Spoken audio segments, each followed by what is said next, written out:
There's a moment in Daryl Dixon, Season 2's finale, where Daryl's hands are covered in grease, rebuilding a motorcycle engine somewhere in the French countryside.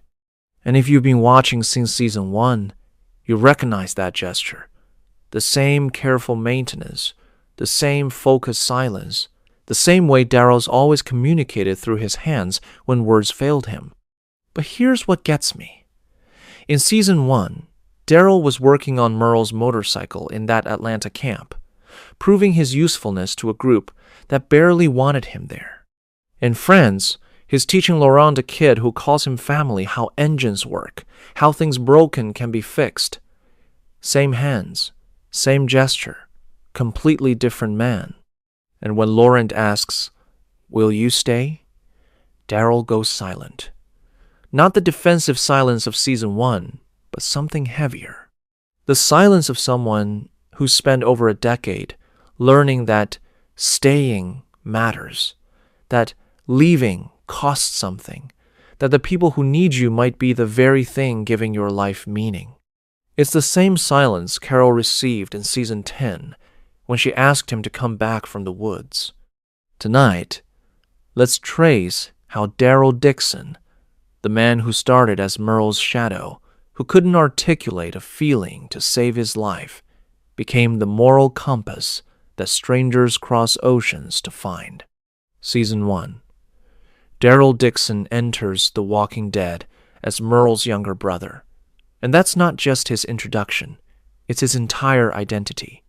When we first see Daryl in Tell It to the Frogs, he's hunting squirrels outside the Atlanta camp, providing food, but staying on the perimeter. Always on the perimeter. And when the group tells Daryl that Merle's been left handcuffed on a rooftop in walker-infested Atlanta, Daryl explodes. Not with grief, with rage. Because Daryl's value, Daryl's entire sense of worth, is tied to being Merle's brother. And without Merle, Daryl's nobody. Dale calls Daryl Merle's pet dog in an early episode, and it's cruel, but it's also accurate. Daryl doesn't make decisions. He follows Merle's. Daryl doesn't have opinions. He echoes Merle's racism, Merle's hostility, Merle's view that the world owes them something, and taking it by force is justified. And when Merle's gone, when Daryl's identity is ripped away, Daryl doesn't know who he is. So Daryl defaults to what he knows.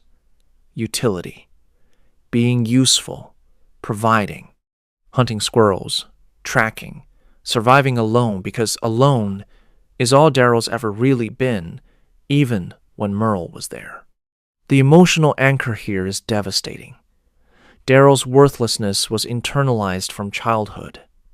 We learn later, in Season 2's Chupacabra, that Daryl's father was abusive. That Daryl has scars on his back from beatings. That Daryl grew up being told he was nothing, worth nothing. That the only value Daryl had was in being useful to someone stronger. And that someone was Merle. Merle protected Daryl, sure, but Merle also used him. Made Daryl into a follower, into someone whose worth was entirely dependent on serving Merle's needs. So when Daryl's hunting squirrels in Season 1, when Daryl's staying on the camp's edge, when Daryl's hostile and defensive, and can't articulate why he's so angry all the time, it's not independence. It's learned survival from being unwanted, from knowing that people don't value you for who you are, only for what you provide, and Daryl provides, brings back food, tracks, fixes things, and stays outside a circle because Daryl's never been inside any circle. Not really. Not in a way that felt like belonging rather than utility. And here's the theory I'm working with. Daryl's loner status in Season 1 wasn't a choice born from strength. It was a wound, a defense mechanism, a way of protecting himself from the rejection Daryl knew was coming, because rejection is all Daryl's ever known. Merle left him. Their father abused him. And now Merle's gone again, abandoned on a rooftop, and the group's telling Daryl to move on. And Daryl can't, because without Merle, without someone to follow, Daryl doesn't know who he's supposed to be. But then Sophia goes missing. Carol's daughter vanishes into the woods in Season 2, and something shifts. The group searches for a few days, starts losing hope, starts talking about moving on. And Daryl refuses. Daryl keeps searching, goes out alone, day after day, risking his life for a little girl he barely knows. And when Carol asks why, Daryl can't explain it. Just says, "Ain't nobody gonna mourn Merle but me. I ain't gonna sit around and let her people do the same." And there it is. Daryl sees himself in Sophia, lost, unwanted, forgotten. Daryl knows what it's like to be left behind, to have people give up on you, to be invisible. And Daryl refuses to let Sophia be invisible. Refuses to let her be another person the world discards.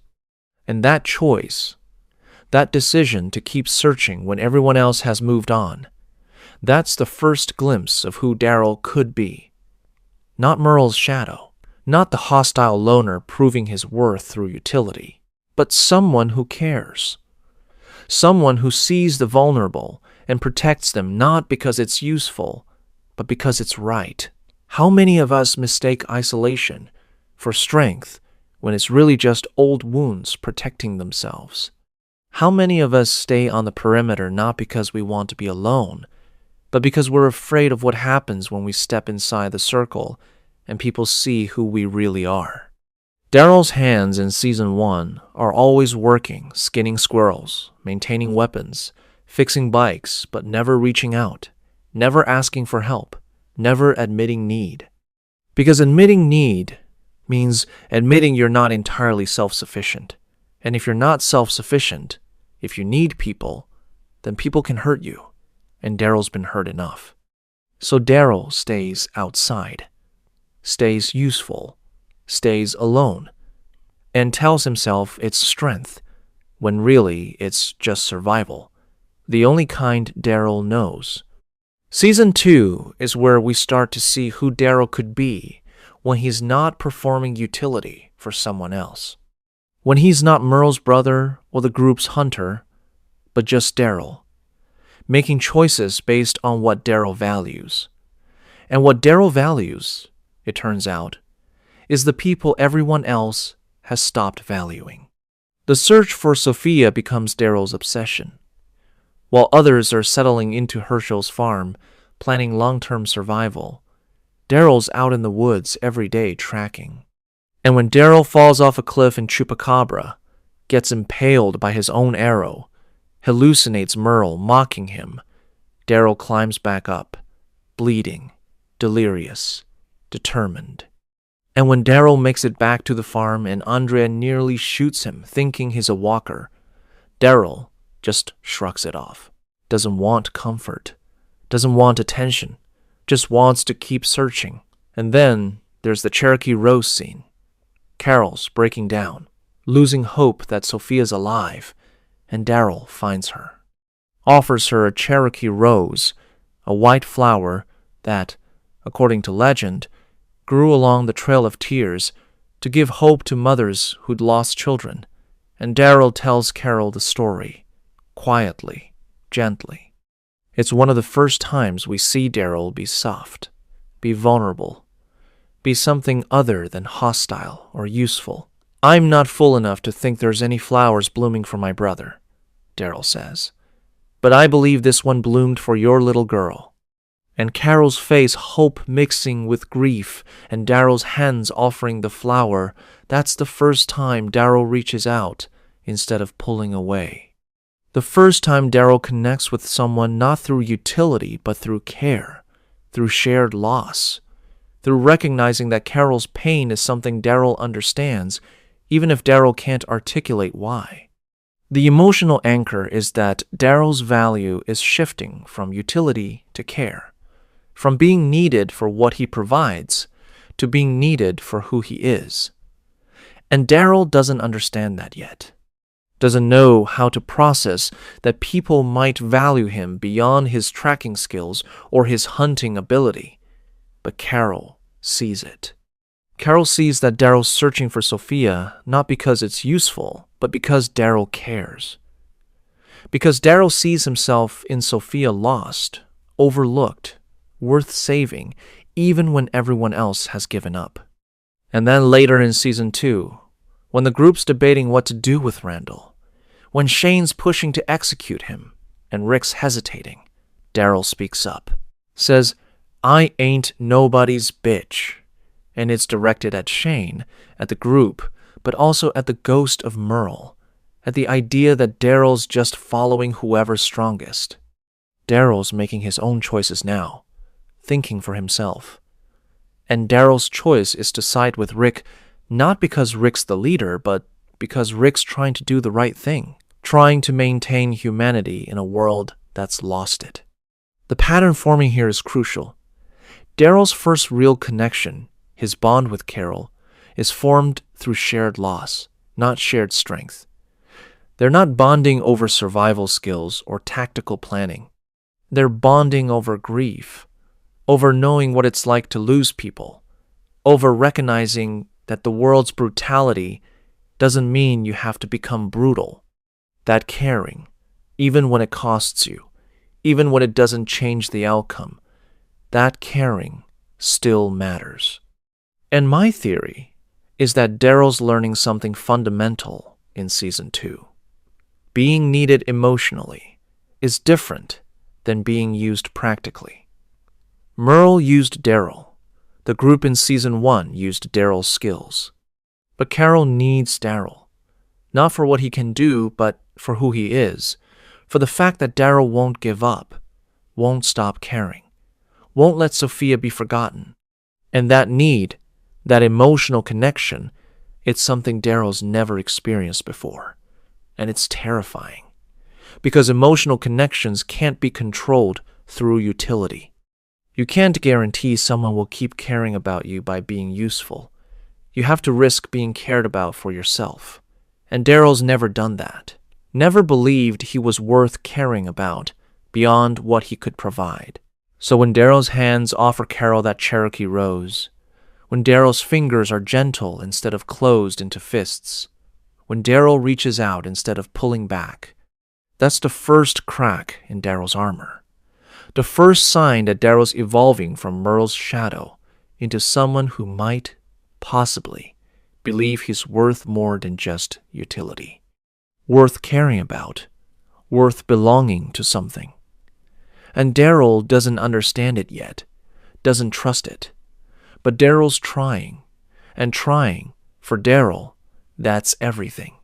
That's the beginning of becoming someone new, someone who might actually let people in, might actually believe he deserves to be inside the circle instead of always watching from the edge. And that evolution, that terrifying, painful evolution from isolation to connection, that's where Daryl's story really begins. Seasons 3 and 4 force Daryl to make a choice he's been avoiding his entire life. Blood family versus chosen family. And it happens when Merle returns.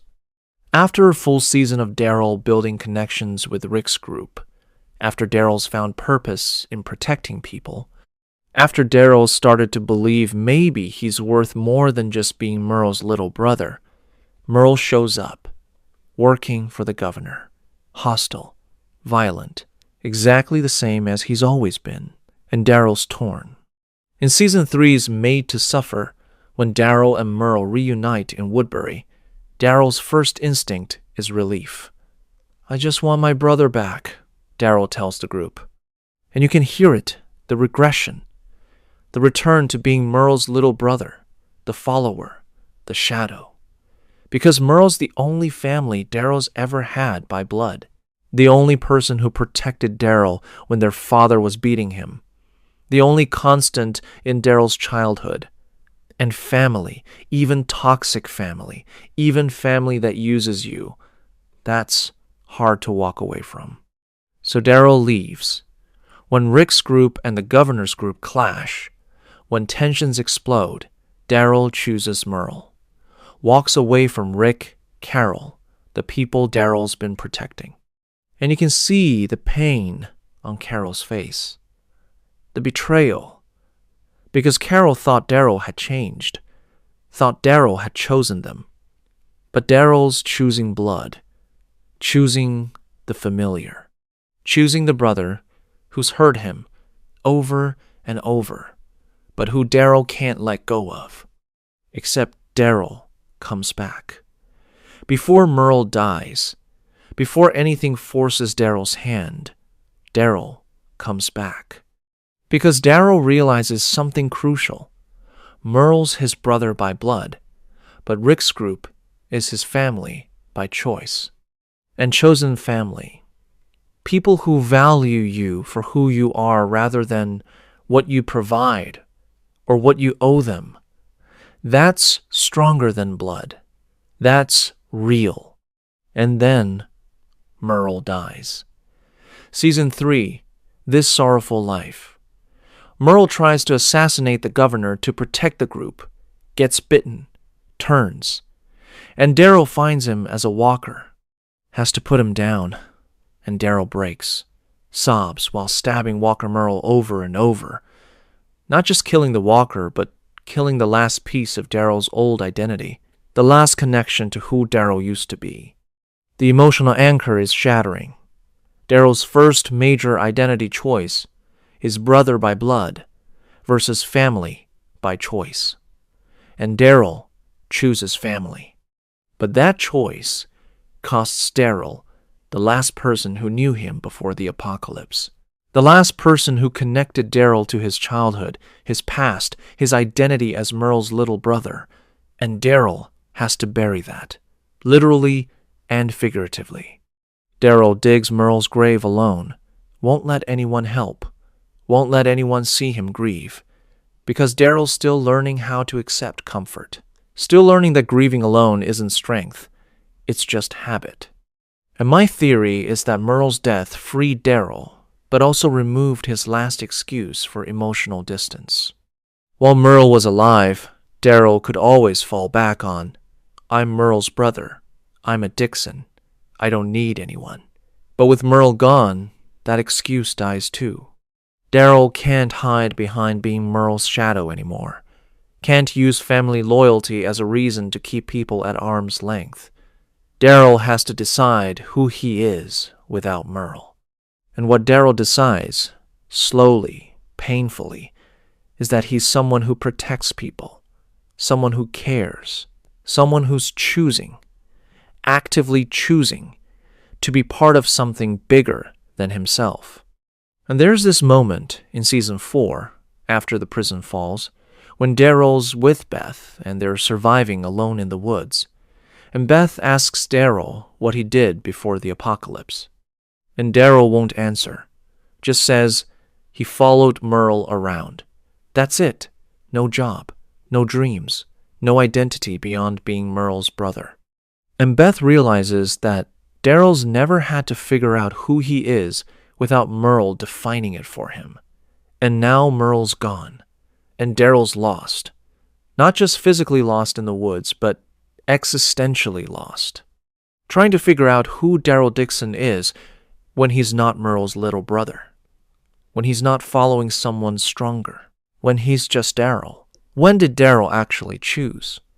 Was it when he came back to Rick's group in Season 3? Or was it when he buried Merle and stayed?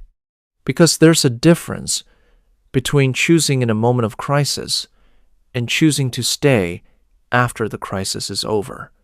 And Daryl stays. Daryl commits. Daryl decides that Rick, Carol, the group, they're his family now. Not by blood, by choice. And that choice, that active decision to belong somewhere, to let people matter to him, that's Daryl's first real step toward becoming someone new. Someone who isn't defined by childhood trauma or toxic family loyalty, but by the conscious choice to care about people who care about him back. And Daryl's hands, digging Merle's grave, They're performing the last act of brotherhood before those same hands reach out to build something new, something chosen, something that might actually last. And that's terrifying and necessary. And the beginning of Daryl Dixon learning that family isn't who you're born to, it's who you choose. And who chooses you back. Season 4's Still is the episode where Daryl breaks completely. And it's because of Beth Green, this optimistic 18-year-old who refuses to let Daryl hide behind silence and utility. After the prison falls and everyone's scattered, Daryl and Beth end up together, surviving in the woods. And Beth's determined to have a drink, her first drink ever, and Daryl's determined to keep moving, keep surviving, keep not feeling anything. They find a country club, abandoned, full of walkers in golf clothes.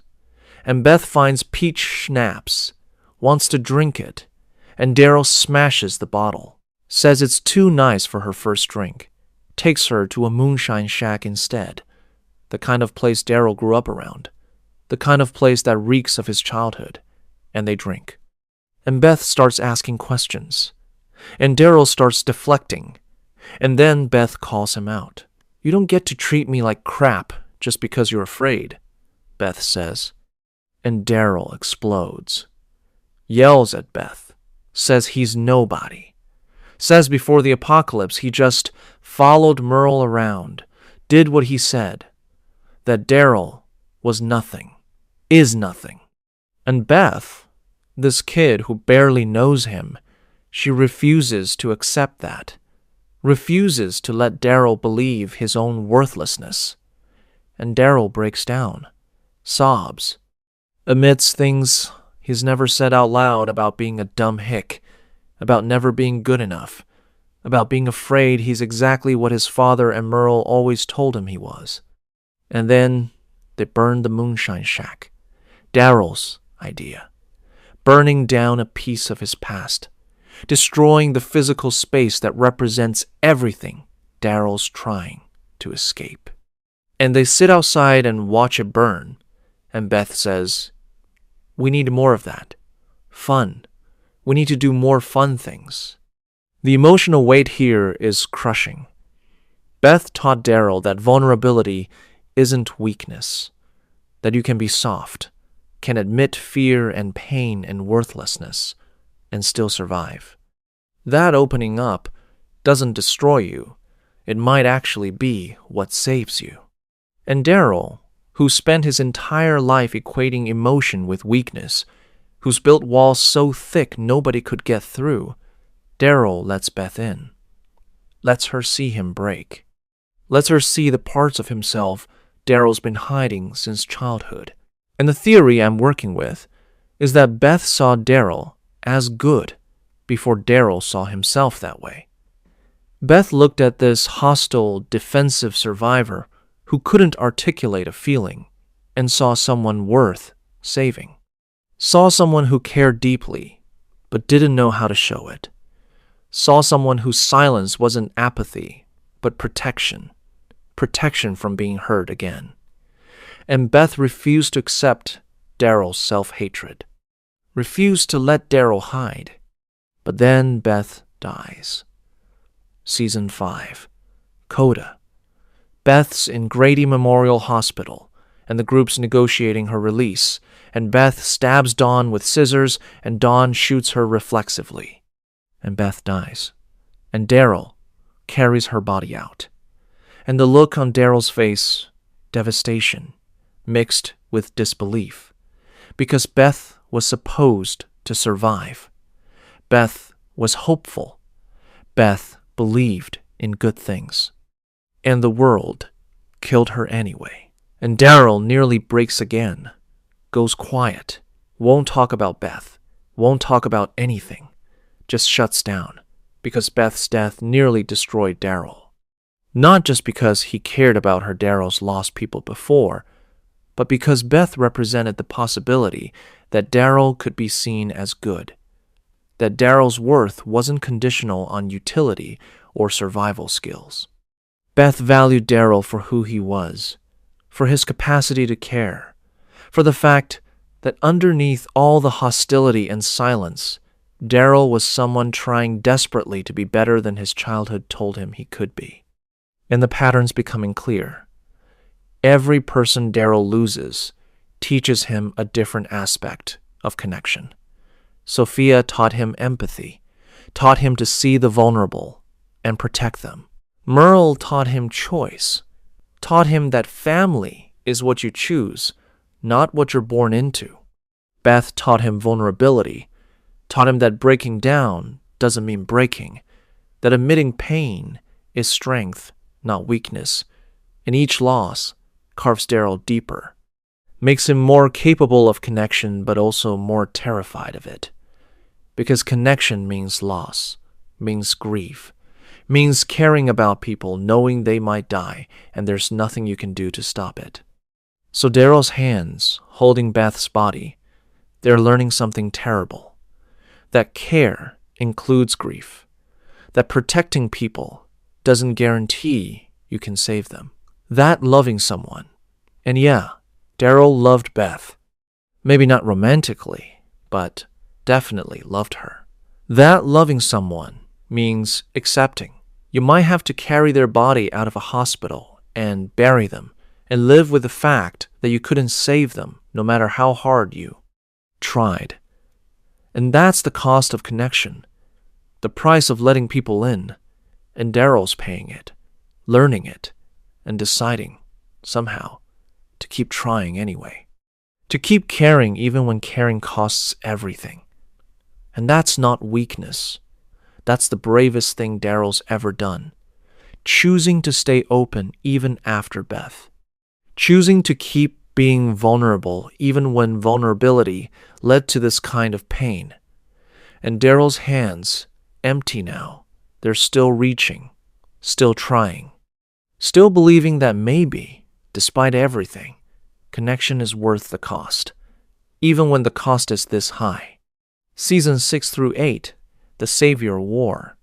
This is where Daryl learns a brutal lesson. When you matter to people, when you're valued, your mistakes cost more. Because Daryl's not invisible anymore. Daryl's not the outsider proving his worth through utility. Daryl's family. Daryl's essential. And when Daryl makes a mistake, people die. Season 6. Glenn's fake death under the dumpster. Everyone thinks Glenn's dead, and Daryl blames himself because Daryl's decisions led them to that situation. And then Glenn's alive, and everyone's relieved, and Daryl promises himself he'll be more careful, won't let his emotions, his impulsiveness, put people at risk. But then Denise dies. Season 6, twice as far. Denise is shot through the eye with Daryl's own crossbow by Dwight, and Daryl loses it. Becomes obsessed with killing Dwight. Obsessed with revenge. And Rosita and Glenn try to stop him, try to tell him it's not worth the risk, but Daryl doesn't listen. Daryl goes after Dwight, gets ambushed, gets captured by the Saviors. And that capture leads directly to the lineup. Season 7's premiere, The Day Will Come When You Won't Be. Negan's got the group on their knees, playing Eeny, Meeny, Miny, Mo with Lucille, kills Abraham. And then Daryl, devastated and furious, punches Negan. And Negan says, "First one's free, but I need you to know there are rules." And Negan kills Glenn. Beats him to death in front of Maggie, because Daryl broke the rules. And Daryl's faced the realization that Glenn's dead because of him.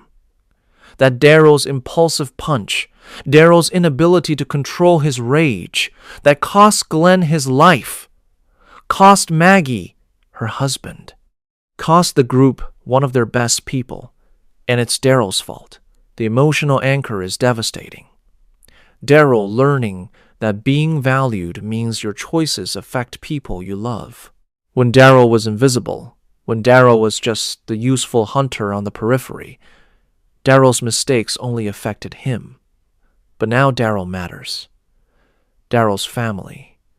And family means responsibility. Means your choices ripple outward. Means you can't just act on impulse because impulse might get someone killed. And Daryl carries that guilt. All through the Savior War, gets captured, tortured, isolated in a cell, fed dog food, played Easy Street on repeat until Daryl's breaking. And when Dwight offers Daryl a way out, submit to Negan, join the Saviors, Daryl refuses.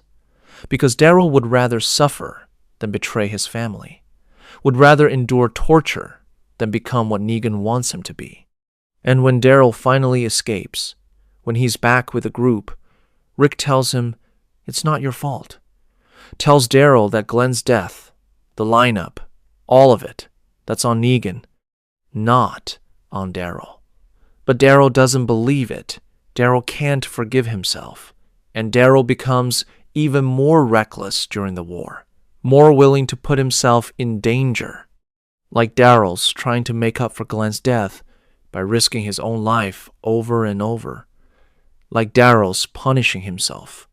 And my theory is that Daryl carried guilt Rick never asked him to carry. Rick didn't blame Daryl for Glenn's death. Maggie eventually forgave him, but Daryl couldn't forgive himself. Because Daryl spent his whole life being told he's worthless, and now Daryl finally matters to people, finally has a family, and Daryl's mistake cost that family one of its best members.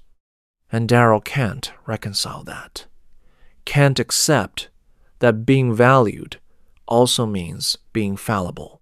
That making mistakes when people depend on you, that's part of being human. That Daryl doesn't have to be perfect to deserve belonging. But Daryl's learning, slowly, painfully. That connection means responsibility. That caring about people means accepting that sometimes you'll fail them. Sometimes you'll make the wrong choice. Sometimes people will die, and you'll have to live with it, and you don't get to isolate afterward. Don't get to run away. You have to stay. Have to face the people you've hurt. Have to keep trying even when trying led to tragedy. Is it worse to be invisible or to matter so much your mistakes haunt you? Because I think Daryl's asking himself that question all through seasons 6 to 8. And I think Daryl's answer is, it's worse to be invisible. Because mattering, even when it costs everything, even when it means carrying guilt that crushes you, mattering means you're part of something. Means people need you, not just for what you provide, but for who you are. And Daryl would rather carry that guilt, rather live with the weight of Glenn's death, than go back to being nobody, being invisible, being the outsider who doesn't affect anything because nobody cares enough about him for his choices to matter. So Daryl's hands in that savior cell, they're not useful anymore. Not providing, not protecting, just enduring. And that's the first time in Daryl's life that being useful isn't enough. That Daryl's value to his family isn't conditional on what he can do, but on who he is. And Daryl's family wants him back not because they need a tracker or a fighter, but because they need Daryl. And that's terrifying and humbling, and the thing that keeps Daryl fighting even when fighting seems impossible. Because Daryl matters. And mattering, even when it hurts, even when it means carrying unbearable guilt, that's worth surviving for. And Daryl's learning that. Learning to accept that he's worthy of being fought for, of being valued, of belonging, even when he fails, even when he makes mistakes, even when he's the reason someone dies. Daryl still deserves to be part of this family. And that's the hardest lesson Daryl's ever had to learn. And he's still learning it. Seasons 9 and 10, after Rick's death, Daryl does something he's never done before. Daryl chooses isolation. Not as a wound, not as rejection, but as a conscious boundary. as a way of healing that doesn't involve other people. Rick disappears, presumed dead, in Season 9's What Comes After, and the group fractures. Maggie leaves, Michonne closes Alexandria off, and Daryl leaves too. Goes into the woods with Dog, builds a small camp by the river, and just stops. Stops fighting. Stops leading. Stops being the person everyone depends on. And for the first time in the series, Daryl's isolation is a choice. Not running from rejection, but choosing solitude as a way to process everything that's happened. Because Daryl's lost so many people. Beth, Glenn, Abraham, Jesus, Carl, Rick. And Daryl's tired. Tired of losing people. Tired of caring about them knowing they might die. Tired of carrying guilt for the ones he couldn't save. And Daryl needs space. Needs quiet. Needs to figure out who he is when he's not constantly protecting people, fighting threats, proving his value through utility. But two people keep pulling him back, Carol and Connie. And they represent two different paths for Daryl's future. Carol's his past. Shared trauma. Shared loss. Carol understands Daryl in a way nobody else does, because Carol's been through the same transformation from abused, invisible person to survivor, protector, someone willing to do terrible things to protect the people they love. When Carol asks Daryl to leave the woods, to come help her with the Whisperer situation, Daryl hesitates. But he comes. Because it's Carol. Because their bond is so deep, so rooted in shared grief, that Daryl can't say no to her. Not really. And then there's Connie. Season 9 to 10, Connie's this deaf survivor who communicates through sign language, and Daryl learns to sign to talk to her. And there's something soft in their interactions, something that feels like possibility, like maybe Daryl could have something new. Someone who doesn't know all of Daryl's past trauma, all his guilt, all his mistakes. Someone who sees Daryl as he is now capable, protective, good, without the weight of everything Daryl's lost. The emotional weight is that Daryl's caught between two futures. Carol represents the past, the trauma they've endured together, the losses they share, the bond forged through grief. Connie represents a possible future, someone new, someone hopeful, someone Daryl could build something with that isn't defined by loss. And Daryl's drawn to both. Keeps returning to Carol when she needs him. Keeps protecting Connie. And Daryl's learning something crucial, that isolation can be healing when it's chosen, not inflicted. Because Daryl's not isolating because he's worthless or unwanted.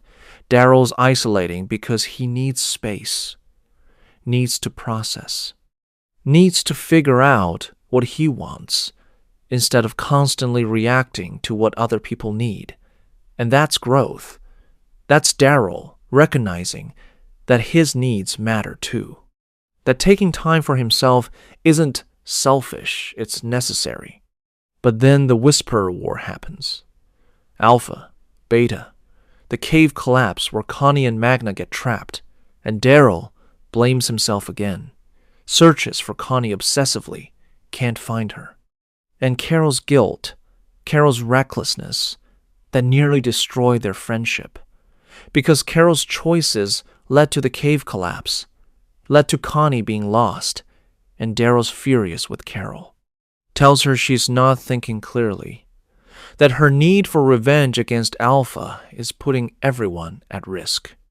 And for the first time, Daryl's setting boundaries with Carol, telling her no, telling her that he can't keep cleaning up the messes her rage creates. And that's huge. That's Daryl valuing himself enough to say, I love you, but I can't enable this, can't keep sacrificing my own well-being to support your self-destruction. And Carol hears it, eventually. And they repair, but the boundary stays. The pattern that's emerging is that Daryl's evolution equals learning when isolation heals versus when it harms. Isolation in Season 1 harmed Daryl, kept him from connecting, kept him trapped in worthlessness. Isolation in Season 9 to 10 heals Daryl, gives him space to process, to choose what he wants, to recognize his own needs. And that's growth. That's Daryl, understanding that sometimes you need to step back, need to be alone, not because you're running, but because you're healing. And Daryl's hands, teaching Judith to track in Season 9, that's Daryl passing on skills but also connection. Daryl's teaching Judith not just how to survive, but why to survive. Teaching her that people matter, that family is worth fighting for, that care, even when it costs everything. That's what makes survival meaningful. And Judith's listening, learning, becoming someone who values people the way Daryl's learned to value them. And Daryl's hands, which used to only destroy and provide, they're building now. Building legacy, building hope, building the next generation of protectors. And that's Daryl's unexpected evolution. From destroyer to builder, from taking to giving, from isolation to connection. And Daryl's still figuring it out, still learning when to reach out and when to let go, still deciding what kind of person he wants to be. But Daryl's trying. And trying, for Daryl, that's everything. Season 11, the Commonwealth arc, forces Daryl to confront a question he's been avoiding. Where does he belong? Because the Commonwealth is civilization, structure, jobs, social classes, all the things Daryl's been surviving without for over a decade. And Daryl can't fit in, can't integrate, can't become the person the Commonwealth wants him to be. They make Daryl a soldier, Commonwealth military, give him a uniform. And Daryl wears it, but he's uncomfortable. You can see it in how he holds himself stiff, restrained, like the uniform's a costume, not an identity. Because Daryl's not a soldier. Daryl's a survivor. And there's a difference. Soldiers follow orders. Survivors adapt. And the Commonwealth wants Daryl to follow orders, wants him to fit into their hierarchy. And Daryl tries for a while. Because the group's trying to make it work, trying to integrate into this community that feels safe but also wrong. But Daryl keeps questioning, keeps noticing the inequality, the way the Commonwealth treats lower-class citizens, the way Pamela Milton's inner circle has everything while people outside the walls have nothing. And Daryl can't accept it, can't pretend it's okay just because it's stable. Because Daryl's entire arc has been about protecting the vulnerable, about seeing the people everyone else overlooks. And the Commonwealth's whole system is built on overlooking people, on accepting that some lives matter more than others. And Daryl can't do that. The theory I'm working with is that Daryl's arc has always been about where he belongs, and the Commonwealth forces him to define it, because Daryl doesn't belong in civilization. Not really. Daryl belongs in the space between civilization and wilderness. The bridge. The person who can navigate both worlds but doesn't fully inhabit either. And that's not a weakness. That's Daryl's value. Daryl helps people who are trying to build civilization remember what they're building it for, helps them see the vulnerable, helps them stay human. And there's this moment in Season 11 where Daryl's talking to Judith, and she asks him if he's going to stay at the Commonwealth. And Daryl doesn't know how to answer, because part of him wants stability, wants safety, wants to believe that civilization can work. But another part of him knows he doesn't fit here. will never fit here. Because Daryl's not built for hierarchy and rules and pretending everything's fine when it's not. And when the Commonwealth starts to fall apart, when Pamela's corruption becomes undeniable, when the group has to fight to survive again, Daryl's relieved. Not because he wants violence or chaos, but because fighting feels honest, feels real, feels like the world Daryl understands. And Daryl's hands, in that Commonwealth uniform, they're awkward, stiff. But when Daryl's back in regular clothes, back to fighting walkers and protecting people, Daryl's hands are confident again. Know what to do. Because that's who Daryl is. Not a soldier, not a citizen, a protector, a guardian, someone who exists to keep others safe in a world that's constantly trying to kill them. The emotional anchor is that Daryl's value isn't fitting in. It's helping others navigate spaces he'll never fully inhabit. Daryl will never be comfortable in civilized society, will never fit into neat categories or social structures. But Daryl will always be the person who sees the vulnerable, protects them, and refuses to let civilization forget that its purpose is protecting people, not maintaining hierarchy. And as season 11 ends and transitions into the Daryl Dixon spin-off, the question lingers. Does Daryl need civilization, or does civilization need Daryl? Because I think it's the latter. I think Daryl's evolution isn't about learning to fit in. It's about learning that not fitting in is okay, that his value isn't conditional on conforming. That being the bridge between worlds, the person who reminds others what humanity looks like, that's enough. That's more than enough. That's essential. In Daryl's hands, which started the series proving worth through utility, they're now building something different. Not proving, just being. Just existing as someone who cares, who protects, who refuses to let people be forgotten or overlooked. And that's Daryl's unexpected evolution. Not becoming civilized. Becoming comfortable with who he is. Becoming someone who knows his value doesn't come from fitting in, but from helping others survive without losing themselves. And that's a quiet kind of heroism. The kind that doesn't get speeches or monuments. Just recognition from the people whose lives are better because Daryl was there. And for Daryl, that's enough. Maybe that's always been enough. And Daryl's just now learning to believe it. Daryl Dixon, Season 1. Daryl wakes up on a beach in France, alone, confused. No idea how he got there. And the first thing Daryl says when he's conscious enough to speak, I need to get home. Home.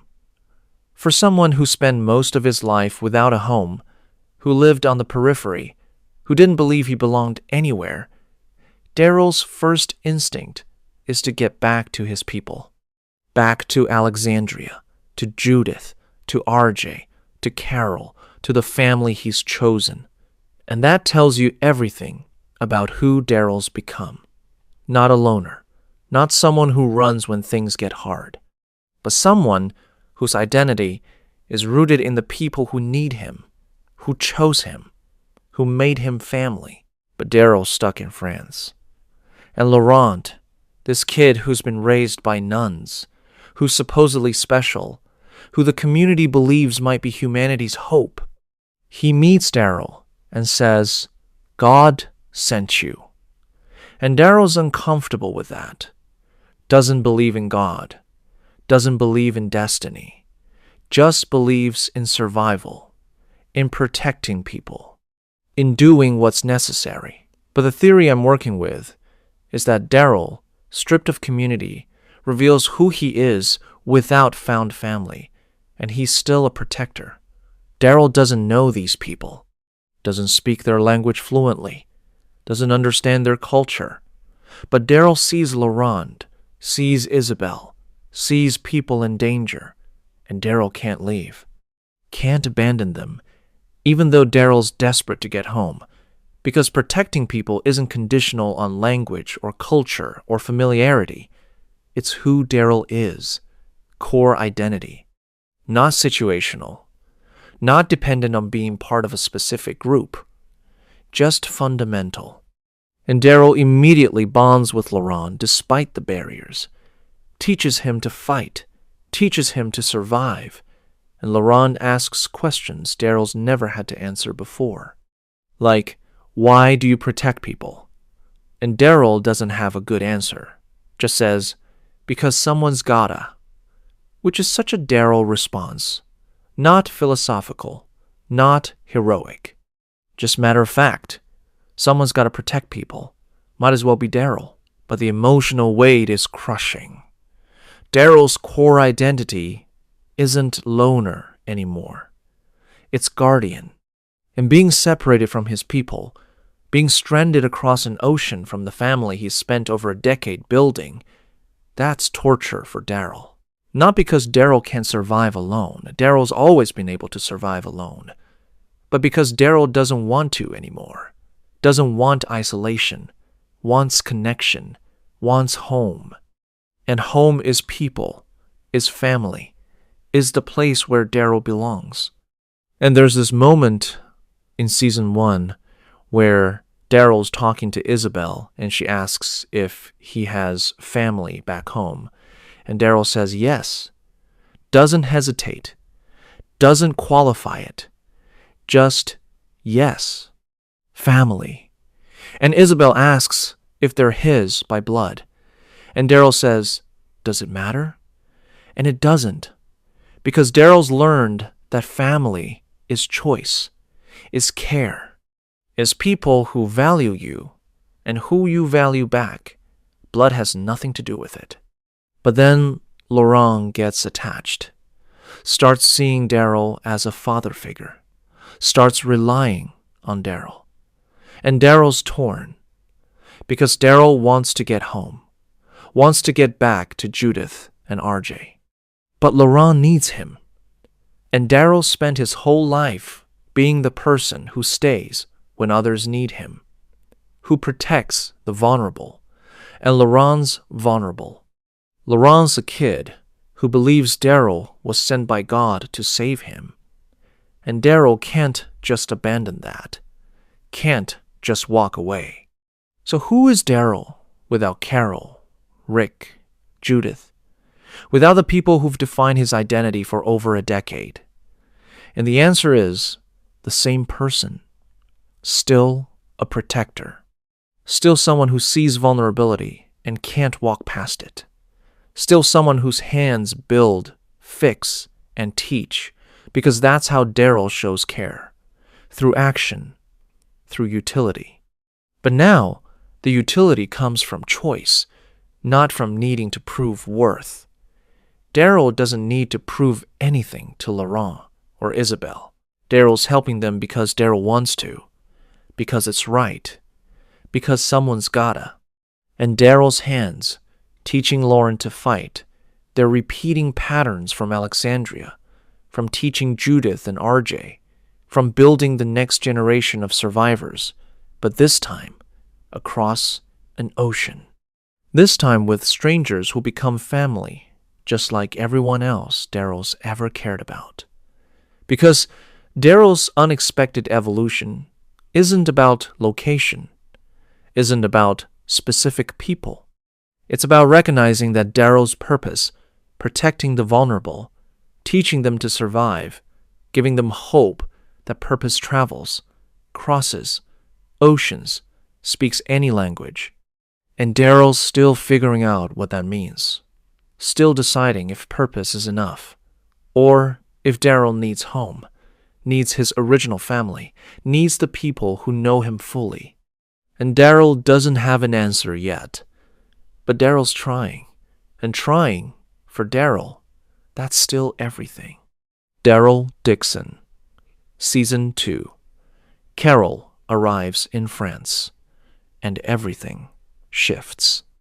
Because Carol represents Daryl's past, all the shared trauma, all the losses, all the grief they've carried together for over a decade. And when Carol shows up, when she tells Daryl she's there to bring him home, Daryl hesitates. And that hesitation, that moment of uncertainty, that's new. That's Daryl actually having to choose between the life he's built in France and the life waiting for him in America. And Carol notices, asks Daryl, "Why did you really come here?" Not how he got to France, why. Like Carol suspects Daryl's not just stranded, like maybe part of Daryl wanted to leave, wanted distance from Alexandria, from the Commonwealth, from the constant weight of being everyone's protector. And Daryl doesn't answer, just changes the subject. Because Daryl doesn't know how to explain that part of him needed this, needed to be somewhere nobody knew him. Nobody depended on him. Nobody expected him to be anything other than what he chose to be in that moment.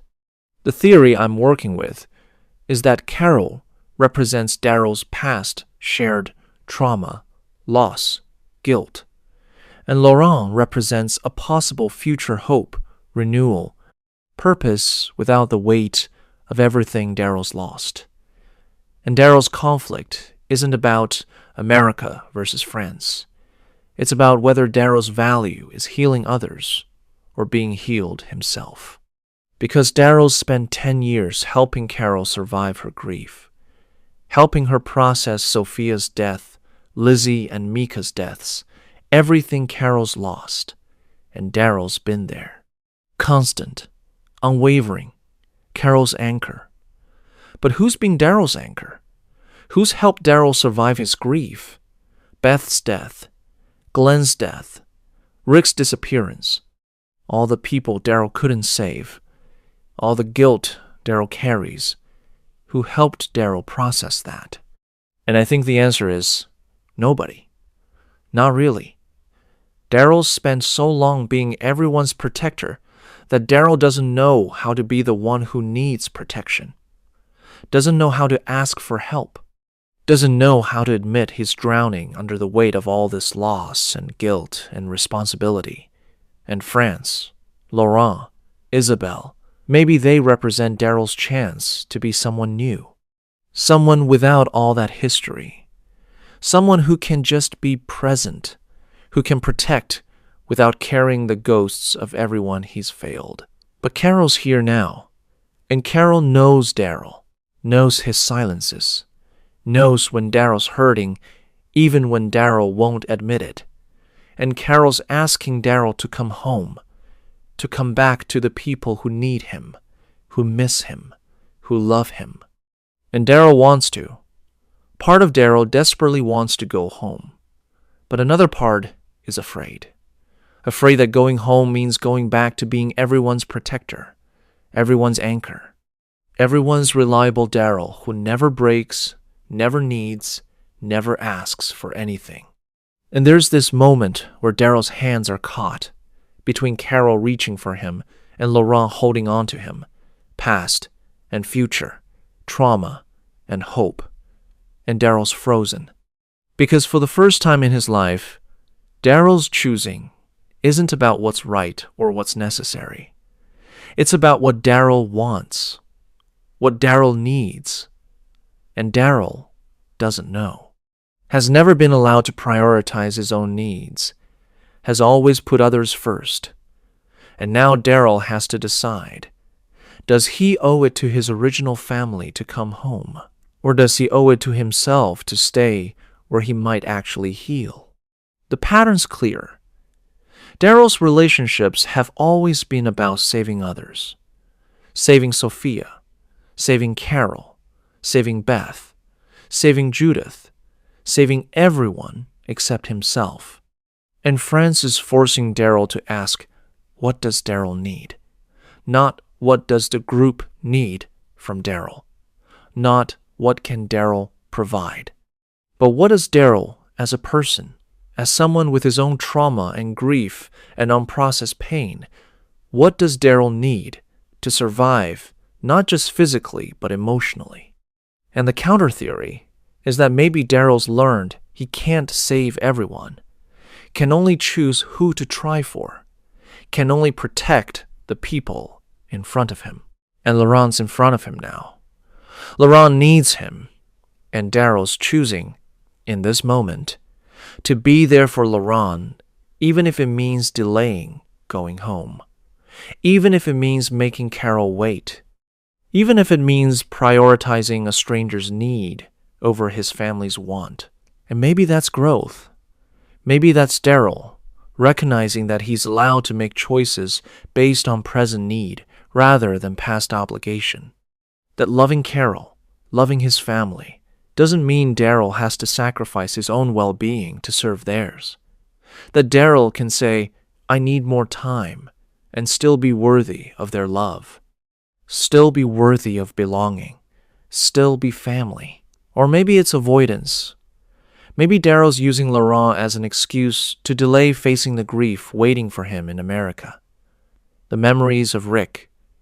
The guilt over Glenn. The weight of being Daryl Dixon. Legend. Protector. The man everyone depends on. Maybe France is Daryl running. Not from danger, but from expectation. From the crushing weight of being who everyone needs him to be, instead of who Daryl actually is. And Carol sees it. Sees Daryl struggling. And Carol's not pushing. Just waiting. Letting Daryl figure it out. Because Carol knows Daryl. Knows he'll come home eventually. Knows that Daryl's loyalty to his family is bone deep. But Carol also knows Daryl needs this. Needs space. Needs time. Needs to figure out who he is when nobody's watching. When nobody's expectations are weighing him down. And Carol's giving him that, even though it costs her. Even though Carol came all this way. Carol's waiting. Because that's what family does. And Daryl's hands, caught between Carol and Laurent, they're trembling. Because choosing is terrifying. And Daryl's finally, after all these years, learning that his choices matter. That what Daryl wants matters. That Daryl's allowed to be uncertain. Allowed to not have all the answers. Allowed to be human. And that's the most unexpected evolution of all. Let's talk about what Daryl's entire arc shows us.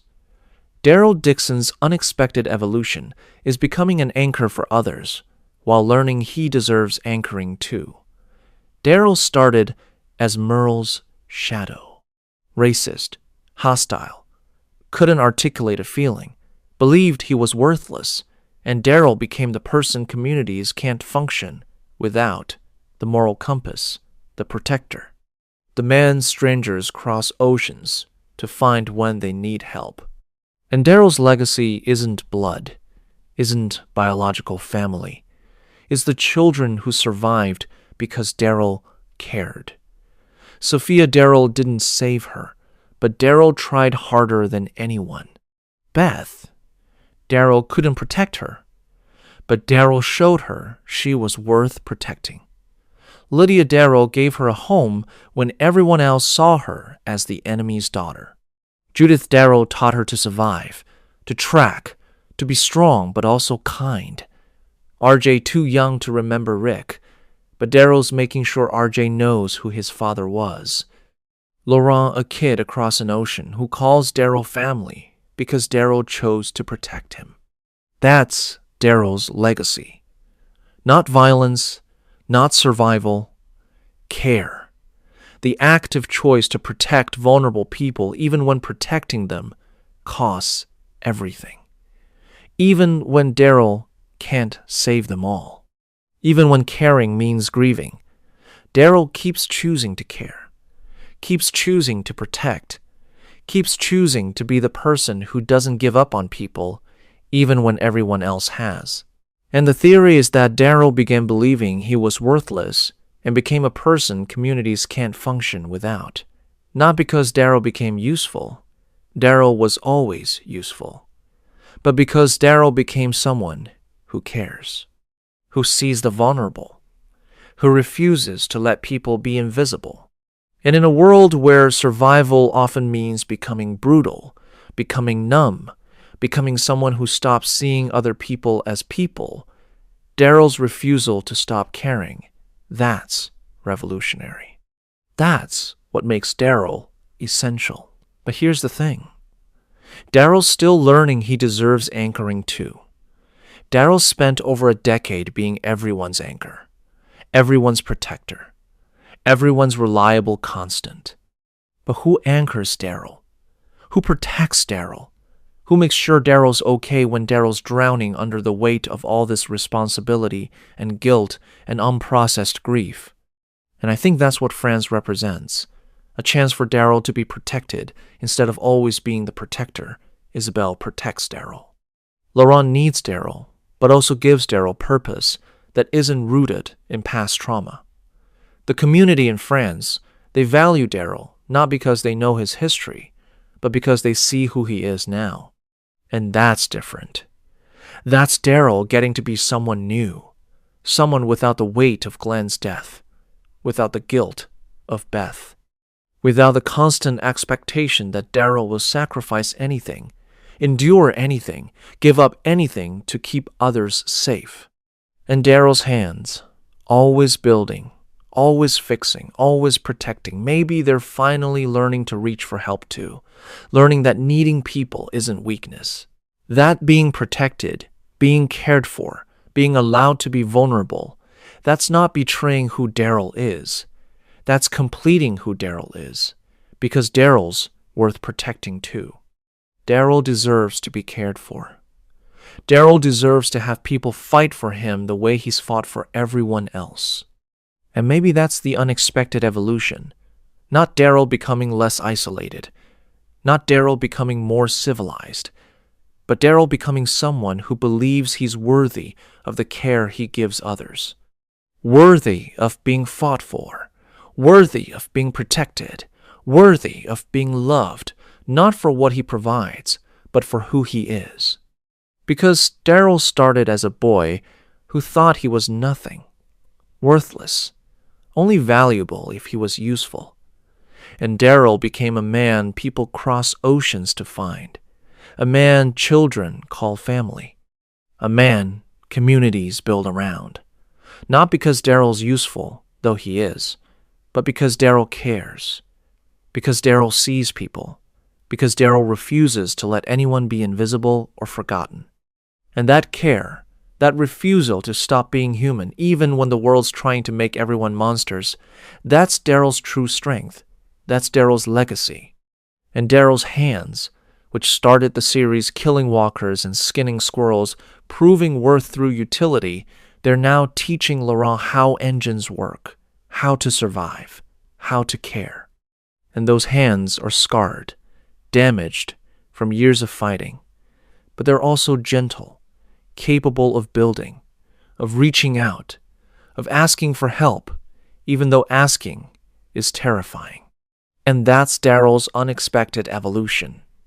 Not becoming someone new, but becoming someone who finally believes he's allowed to be cared for, allowed to matter, allowed to be more than just useful, allowed to be loved.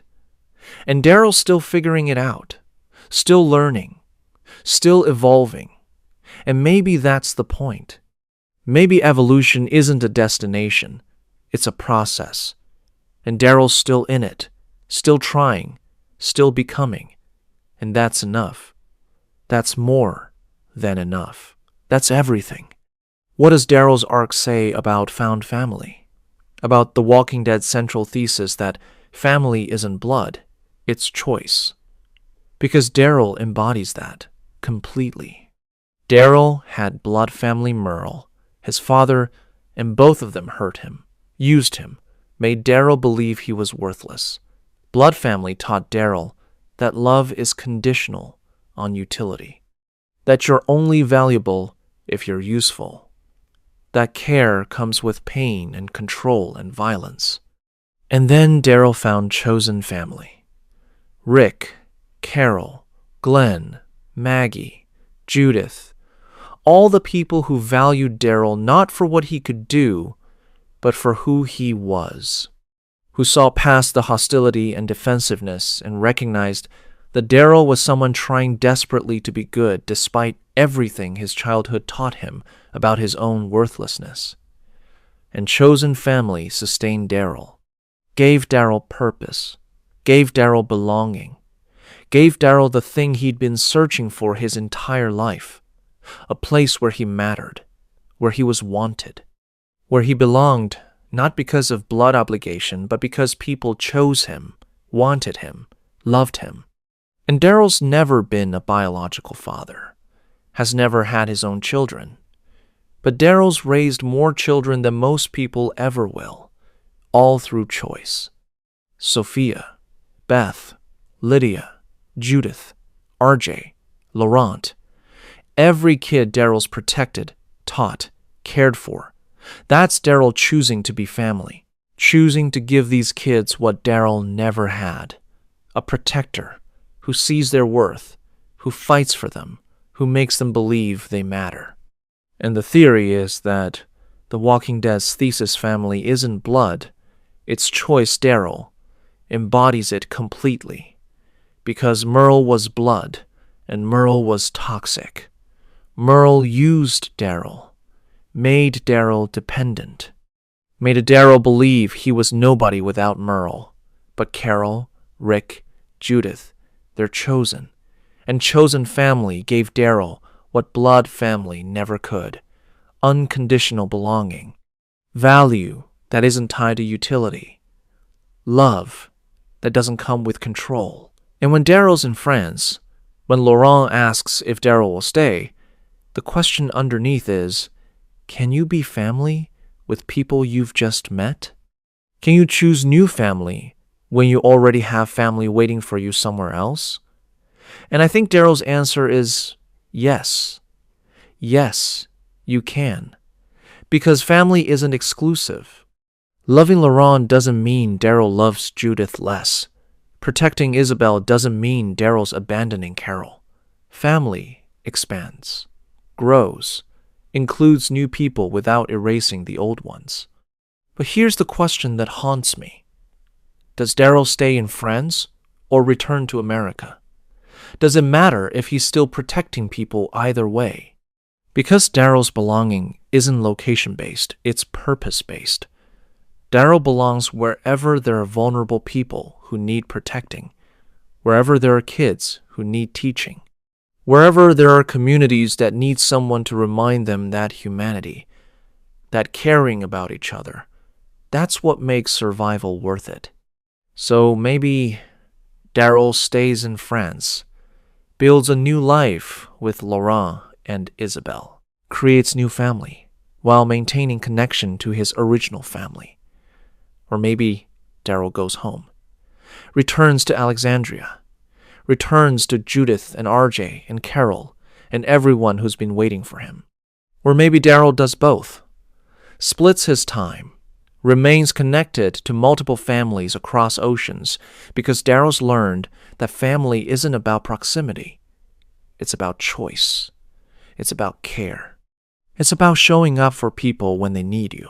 And Daryl's hands, which have built so many things, which have fixed so many broken pieces, which have protected so many vulnerable people, maybe they're finally learning that Daryl's allowed to belong in multiple places, allowed to be family to people in France and people in America, allowed to expand rather than choosing. Because love isn't finite, care isn't limited, and Daryl's capacity to protect, to teach, to be family, that's not diminished by distance or divided by oceans. It's just Daryl, being who Daryl is, choosing people, choosing to care, choosing to be family, over and over, across continents, across languages, across everything that's supposed to divide people.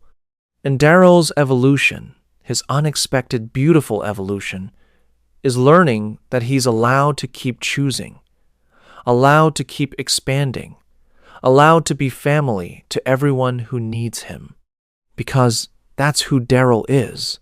Not a loner, not someone who can only care about a limited number of people, but someone whose capacity for care is infinite, whose willingness to protect is boundless, whose choice to be family is the defining feature of who Daryl's become. And that's The Walking Dead's thesis proven through one character's arc. Family is choice, and Daryl chooses everyone, chooses care, chooses protection, chooses family, every time, without exception. And that's Daryl's legacy. That's Daryl's unexpected evolution, from someone who believed he was nobody to someone who's family to everyone. And that's beautiful and honest. And the reason Daryl Dixon matters, not because he's the best fighter or the best tracker, but because Daryl's the best at being family, at choosing people, at making them matter. And that, more than anything, is what survives, what endures, what makes Daryl Dixon the moral compass of the Walking Dead universe, and what makes his story worth following wherever it goes. France, America, anywhere Daryl chooses to be family. Because that's home, that's belonging, that's Daryl. But let's talk about the cost. Because being everyone's protector, being everyone's anchor, being the person people cross oceans to find when they need help, that costs something. And Daryl rarely asks for help, rarely admits when he's hurting, rarely lets people protect him the way he protects them. And that's the tragedy of Daryl's strength. That's the incomplete part of Daryl's evolution. Because Daryl's entire identity is built on being the protector, being the one who endures, who survives, who keeps going no matter what. And Daryl's internalized the idea that asking for help is weakness, that admitting pain is failure, that needing people makes you vulnerable in a way Daryl can't afford. So Daryl carries his guilt alone, processes his grief in isolation, endures his pain silently. And when things get too heavy, when Daryl's drowning, Daryl doesn't reach out. Daryl just isolates, goes to the woods, builds a camp by a river, and suffers alone with Dog. And Dog is significant. Dog's Daryl's companion through the post-Rick years. This loyal, loving animal who can't judge Daryl, can't be disappointed in him, can't leave by choice. Dog just is, just stays, just offers unconditional presence. And Daryl chooses Dog as his primary companion because Dog is safe. Dog won't abandon Daryl, won't expect things Daryl can't give, won't be hurt by Daryl's failures. Dog just exists alongside Daryl. And that's all Daryl can handle sometimes. Just presence, without expectation, without judgment, without the weight of being needed.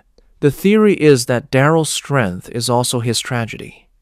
Daryl protects others, but won't let them protect him. Daryl carries everyone's burdens, but won't share his own.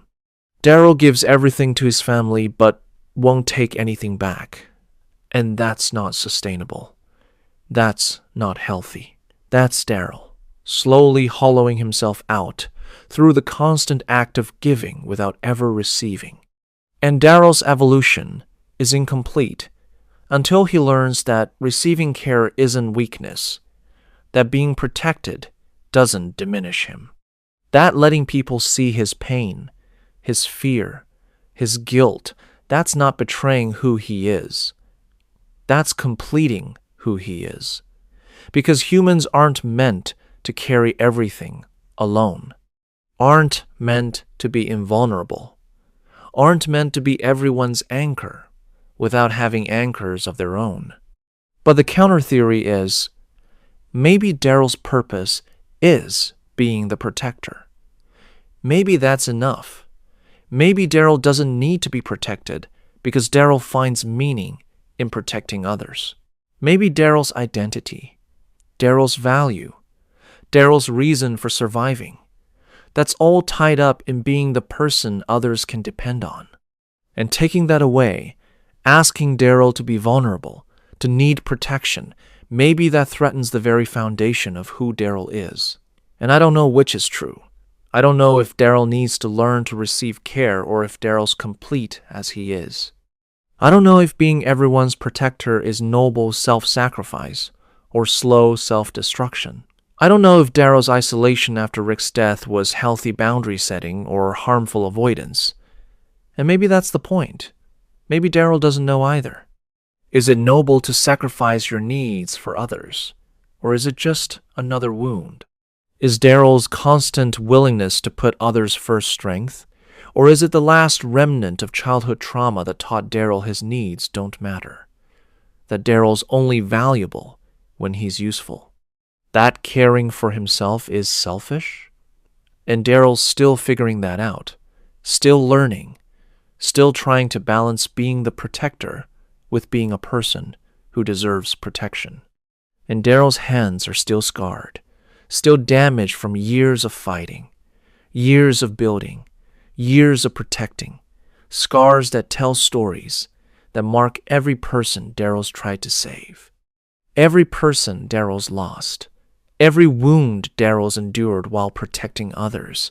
And those scars don't heal, not fully, because Daryl keeps using those hands, keeps fighting, keeps protecting, keeps refusing to stop even when stopping might let Daryl heal. And maybe that's the tragedy. Maybe Daryl's so committed to being everyone's protector that Daryl will never allow himself to be protected, will never allow himself to heal fully, will never allow himself to be vulnerable enough to receive the care he gives so freely to others. And maybe that's okay. Maybe that's who Daryl is. And forcing Daryl to change, to become someone who needs protection, maybe that's not growth. Maybe that's asking Daryl to stop being Daryl. Or maybe it's asking Daryl to become complete, to recognize that strength includes vulnerability, that protecting others doesn't mean you can't be protected too, that being everyone's anchor doesn't mean you can't have anchors of your own. And Daryl's hands, still building, still fighting, still protecting, maybe they're finally learning that reaching out for help isn't weakness, that accepting care isn't betrayal, that letting people see the wounds, the scars, the pain Daryl's been carrying alone for so long, that's not failing, that's healing, that's becoming complete. That's the final evolution Daryl needs. Not becoming less of a protector, but becoming someone who believes he's worthy of the protection he offers others. And Daryl's not there yet. Might never be there. But Daryl's trying. And trying. For Daryl, that's still everything. That's still the most we can ask. That's still enough.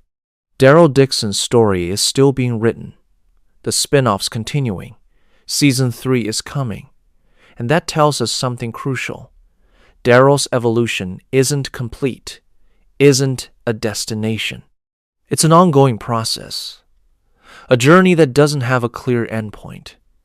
And maybe that's the most honest thing The Walking Dead has ever done, showing us that evolution doesn't end, that becoming better, becoming more complete, becoming someone who believes they're worthy of care and belonging, that's lifelong work.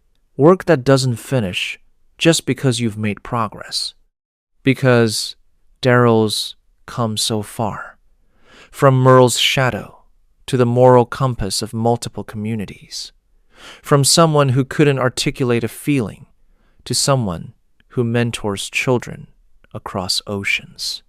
From someone who believed he was worthless to someone people fight to bring home. But Daryl's still learning, still figuring out who he is, still deciding what he wants, still struggling with whether his value is tied to protecting others or whether Daryl's allowed to want things for himself. And the theory is that Daryl's unexpected evolution equals learning he's allowed to want things, not just provide them. For over a decade, Daryl's identity has been tied to what Daryl gives others: protection, teaching, care. But what does Daryl want? What does Daryl need? What would Daryl choose if choosing was about Daryl's happiness instead of Daryl's duty? And that's what France represents. That's what the hesitation about returning home means. Daryl's hesitating not because he doesn't love his family, not because he doesn't want to see Judith and Carol and everyone waiting for him, but because for the first time in Daryl's adult life, Daryl's being asked to choose what he wants. Not what the group needs, not what would be most useful, not what would protect the most people, but what Daryl, as a person, with his own needs and desires and capacity for happiness, what Daryl wants for himself. And Daryl doesn't know how to answer that, has never been allowed to prioritize his own needs, has always put others first, and now Daryl's being asked to choose. And it's terrifying, because choosing for yourself means admitting you matter, means admitting your needs are valid, means admitting that Daryl Dixon, the person, not Daryl Dixon the protector or the tracker or the guardian, but Daryl Dixon the person, he deserves happiness, deserves peace, deserves to choose what he wants, even if what he wants doesn't serve anyone else. And the emotional anchor is devastating. The boy who thought he was worthless now must decide what he's worth to himself, not to the group, not to Judith or Carol or Laurent, to himself. And that's the hardest question Daryl's ever had to answer, because Daryl spent his entire life believing his worth was conditional on service, on utility, on protecting others. And now Daryl has to decide, is Daryl Dixon worth protecting? Is Daryl Dixon's happiness worth choosing? Is Daryl Dixon allowed to be selfish for once in his life and choose what he wants? And I don't know Daryl's answer yet. I don't think Daryl knows either. But Daryl's asking the question. Daryl's considering it. Daryl's hesitating, instead of immediately saying, yes, of course I'm coming home, because Daryl's finally, after all these years, after all this evolution, Daryl's finally asking himself, what do I want? And that's growth. That's the unexpected evolution. Not becoming someone new, but becoming someone who believes his own needs matter, who believes his own happiness is worth considering, who believes that choosing for himself isn't betrayal, isn't weakness, isn't selfish. It's human, it's healthy, it's necessary. The pattern's clear. Crisis reveals character, and Daryl's character has been revealed as someone who evolved from shadow to light. From Merle's little brother to the person children across oceans call family. From someone who believed he was nobody to someone who's essential to multiple communities. From isolation to connection. From worthlessness to worth. And Daryl did that, chose that, became that. Not because the apocalypse broke him, but because the apocalypse gave Daryl the space to become who he always could have been if childhood trauma hadn't convinced him he was worthless. What would you do if you were Daryl? Would you choose duty and go home to the family waiting for you? Or would you choose yourself and stay where you might actually heal? And is there a right answer? Because I don't think there is. I think both choices are valid. Both choices come from love. Both choices honor different parts of who Daryl is. And maybe that's the point. Maybe the choice isn't between right and wrong. It's between two different versions of good, two different paths that both lead to Daryl being family, being protector, being someone who matters. Just in different places, to different people. And Daryl's hands, still building that motorcycle engine, same gesture as season 1, but completely different men. They're pausing. Daryl's looking toward the horizon, toward home, toward France, toward the future. And Daryl's still deciding, still evolving, still becoming, because evolution doesn't end. Growth doesn't finish. And Daryl Dixon, the man who started as nobody, who became everyone's anchor, who learned that family is choice, and care is strength, and vulnerability is courage. Daryl's still learning, still growing, still figuring out who he's allowed to be. And that's the most honest, most human, most beautiful thing The Walking Dead has ever given us. A character whose evolution is ongoing, who's still trying, still becoming, still choosing, and whose story, wherever it goes, whatever Daryl decides, will show us that becoming better is lifelong work, that healing is process, that evolution is journey, and that Daryl Dixon, unexpected guardian, moral compass, chosen family to children across oceans, he's still evolving, still trying, still becoming the man he was always meant to be. And that's enough. That's more than enough. That's everything.